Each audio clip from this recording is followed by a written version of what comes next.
Okey, Assalamualaikum warahmatullahi wabarakatuh. Kita sambung pengajaran kita ke subtopik yang terakhir dalam bab elektromagnet, iaitu 3.5 penjanaan dan penghantaran tenaga elektrik.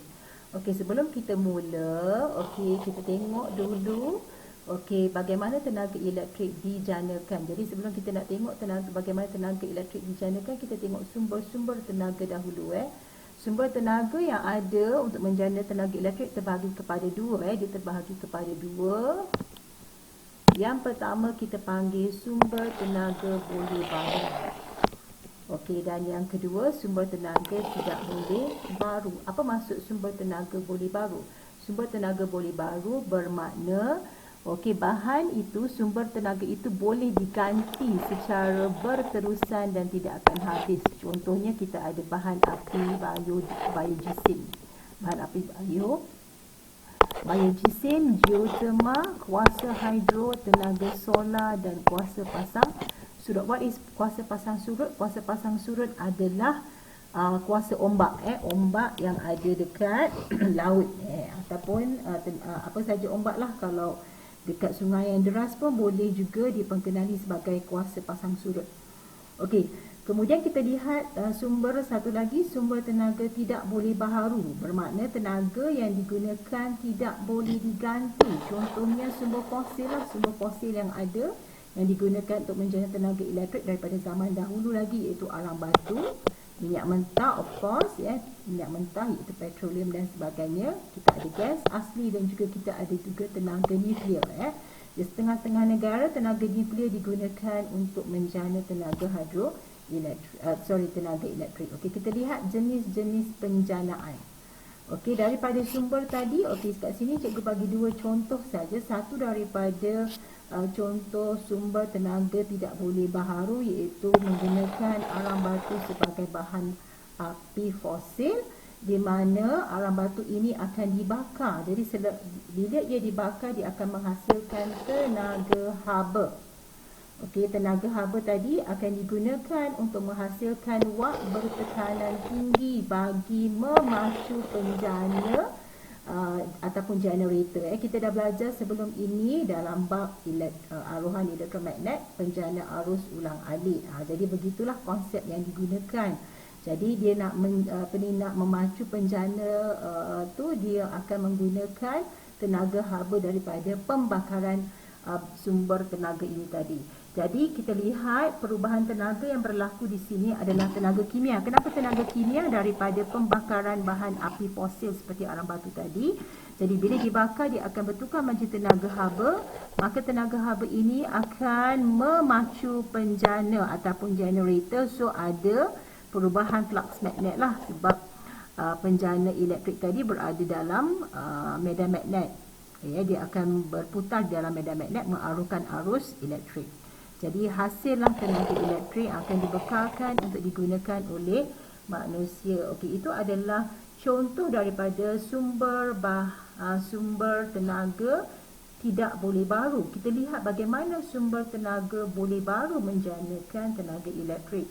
Kita lihat contohnya di sini adalah hidroelektrik. Apa maksud hidro? Hidro maksudnya air.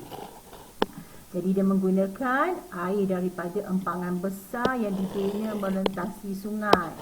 Kalau dekat Malaysia ni kita ada empangan cenderung, empangan bakun, kita ada empangan Temenggor, di mana air dalam empangan tadi akan dibiarkan mengalir turun ke tempat yang lebih rendah. Maka tenaga elektrik yang air yang bergerak memacu turbin. Turbin ni lah tadi, turbin iaitu penjana tadi. Maka turbin ini akan memacu penjana untuk menghasilkan tenaga elektrik. Jadi dekat sini perubahan tenaga yang berlaku, tenaga keupayaan akan menjadi tenaga elektrik dan seterusnya bertukar menjadi tenaga elektrik. Jadi konsepnya sama. Tenaga perlu dihasilkan untuk apa? Jadi kat sini kita lihat tenaga perlu dihasilkan. Tenaga dihasilkan untuk apa? Untuk memacu penjana. Memacu penjana. Jadi penjana ini seperti turbin lah. Kita ada gergelung dawai. Ingat tak kita belajar itu aruhan elektromagnet? Jadi beginilah. Jadi Ini kita panggil penjana. Penjana ini akan diputarkan. Macam mana kita nak putarkan penjana ini? Melalui tenaga yang dihasilkan daripada pembakaran bahan api tadi. Pembakaran bahan api tadi. Okey, kita lihat. Jadi itu cara menjana tenaga elektrik. Jadi awak boleh baca daripada buku teks ataupun sumber-sumber daripada lain untuk melihat dengan lebih lanjut. Tapi konsepnya begitulah. Okey, kita lihat bagaimana tenaga elektrik yang telah dijana tadi akan dihantar untuk digunakan oleh semua pengguna dekat negara kita. Okey, pertama sekali kita lihat dia punya flow chart dia dulu. Mula-mula di stesen jana kuasa. Apa itu stesen jana kuasa tadilah plan tadi tu. Sama ada menggunakan arang batu, stesen jana kuasa hidroelektrik, stesen jana kuasa nuklear. Okey, jadi apabila tenaga elektrik telah dijanakan, terdapat transformer injak naik. Okey, ingat transformer? Sebelum ni kita dah belajar tentang transformer. So, transformer injak naik berfungsi untuk meningkatkan voltan. Dekat sini sangat penting. Apa fungsi dia untuk meningkatkan voltan? Berapa voltan yang perlu ditingkatkan sehingga 110 kV? Banyak ya. Okey, kenapa perlu tinggi voltan? Okey, sekejap lagi kita akan bincangkan kenapa voltan perlu ditingkatkan. Okey, jadi apabila voltan telah ditingkatkan, arus ataupun tenaga elektrik ini akan diedarkan ataupun dihantar melalui rangkaian kabel panjang. Kabel adalah sangat panjang. Kabel yang panjang ini pula akan tibalah dekat kawasan-kawasan sebelum dia sampai ke pengguna. Ada satu substation. Substation ini sebenarnya bukan transformer injak naik. Silap. Sebenarnya adalah transformer injak turun di sini. Transformer injak turun berada di substation untuk menurunkan kembali voltan mengikut kesesuaian pengguna. Jadi kat sini kita akan lihat nanti bagaimana voltan kesesuaian nilai voltan mengikut kapasiti pengguna. Yang kita akan lihat. Okey, sebelum itu kita lihat kepentingan voltan sendiri. Kenapa tenaga elektrik sebelum dia diagihkan kepada pengguna, voltan perlu ditinggikan. Sebaik sahaja daripada stesen jana kuasa ada satu transformer injak naik dekat substation yang hampir dengan stesen jana kuasa untuk meningkatkan voltan tadi. Jadi kita dah tahu voltan yang ditingkatkan sangat tinggi, menghampiri nilai dia 132 kV. Jadi kita lihat dekat sini apakah kepentingan dia. Pertama sekali kita kena faham konsep dia untuk mengurangkan kehilangan kuasa. Penting sini untuk mengurangkan kehilangan kuasa. Akibat apa? Akibat rintangan kabel dawai. Kita dah belajar dahulu dalam bab 2. Apabila dawai panjang, terlalu panjang rangkaian kabel itu panjang. Contohnya stesen hidroelektrik yang ada di empangan Temengor di Ulu Perak, jadi dia akan agihkan banyak negeri-negeri yang lain, jadi dia punya kabel itu panjang beratus-ratus kilometer. So apabila panjang dawai, maka rintangan akan bertambah. Jadi bila rintangan bertambah, maka terdapatlah kehilangan kuasa. Jadi macam mana kita nak kurangkan rintangan dia? Jadi untuk menghilangkan rintangan, bukan menghilangkan rintangan, untuk mengurangkan rintangan pada kabel, kita perlu kurangkan arus yang mengalir pada dawai. Bagaimana? Okey, pertama sekali kita lihat bagaimana nak mengurangkan rintangan dahulu. Kita dah belajar sebelum ni hukum Ohm. Okey, untuk mengurangkan rintangan ada beberapa faktor. Pertama sekali kita boleh tambah ketebalan dawai. Kita boleh guna jenis dawai yang sesuai, itu dawai kuprum.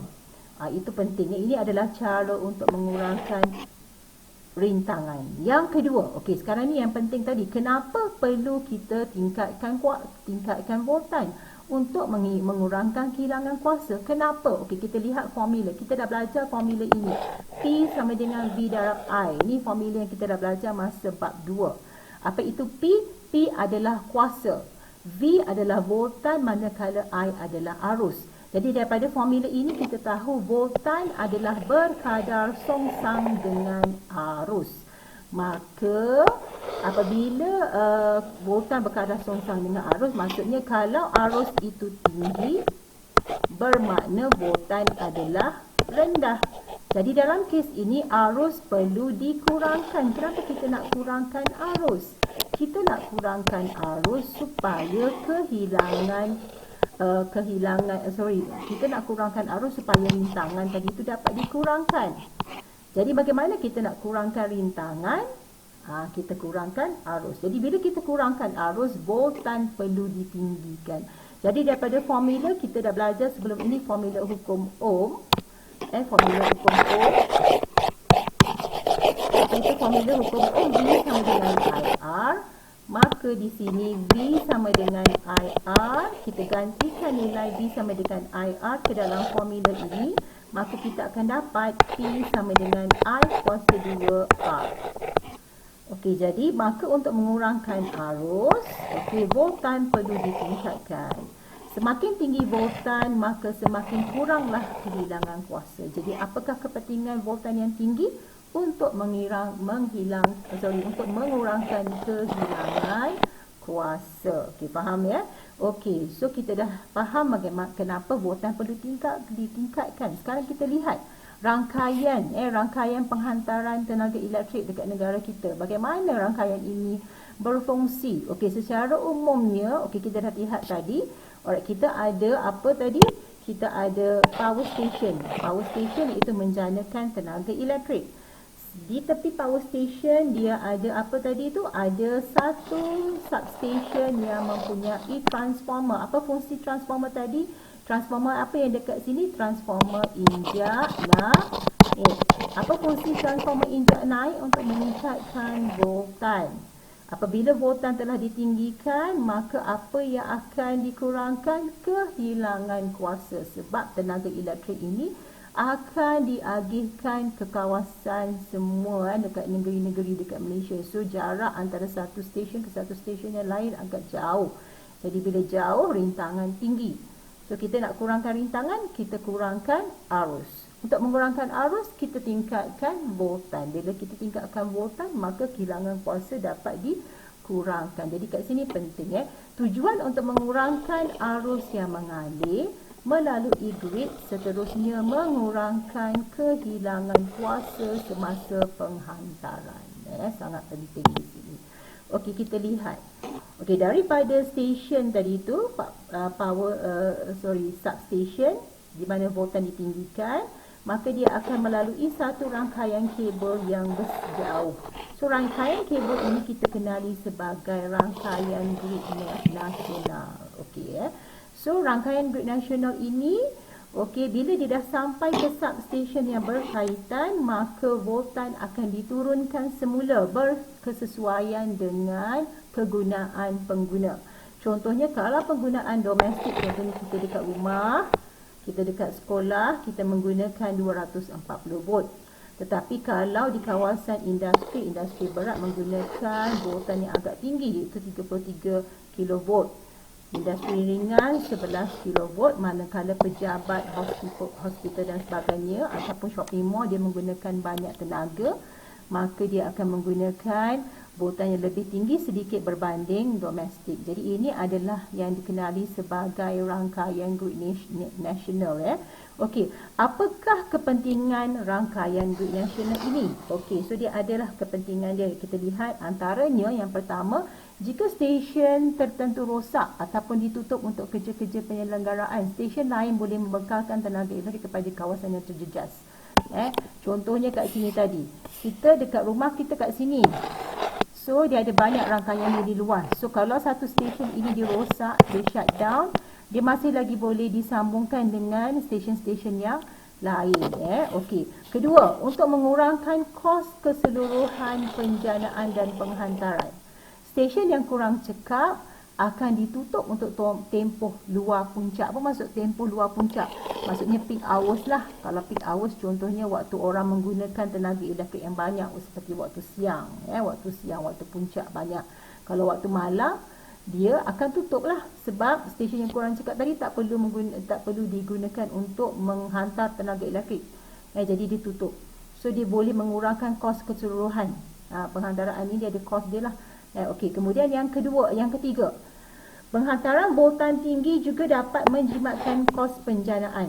Jadi bila voltan tinggi, voltan tinggi akan mengurangkan apa? Mengurangkan kehilangan kuasa. Jadi kuasa the power of the electricity yang kita gunakan akan dapat dikurangkan kehilangan kuasa. So bila dia sampai kepada pengguna, is already efficient. So kos penjenaan tadi dapat dikurangkan. Okey, yang keempat, stesen jana kuasa di kawasan di mana permintaan yang rendah boleh membekalkan tenaga elektrik ke kawasan di mana permintaan yang tinggi. Contohlah dekat negara kita ada banyak, ada kawasan pendalaman, ada kawasan yang sibuk. Contohnya kalau kita berada dekat negeri Selangor ni, kawasan yang permintaan tinggi, kawasan padat penduduk, ada banyak industri-industri. So kita perlu tenaga elektrik yang tinggi. Jadi kawasan-kawasan yang kurang menggunakan tenaga elektrik seperti di kampung dan sebagainya boleh diagihkan untuk ke kawasan-kawasan yang permintaan yang tinggi. Dan yang terakhir sekali, stesen jana kuasa boleh dibina di luar lingkungan bandar. Sebab ni rangkaian duk nasional. So dia perlu, stesen jana kuasa perlu dibina di luar bandar. Kenapa? Of course lah, supaya pencemaran alam dan juga pencemaran udara dapat dikurangkan. Okey. So itu adalah antara kepentingan rangkaian grup nasional. Kita lihat, jadi kat sini sampai sini sajalah.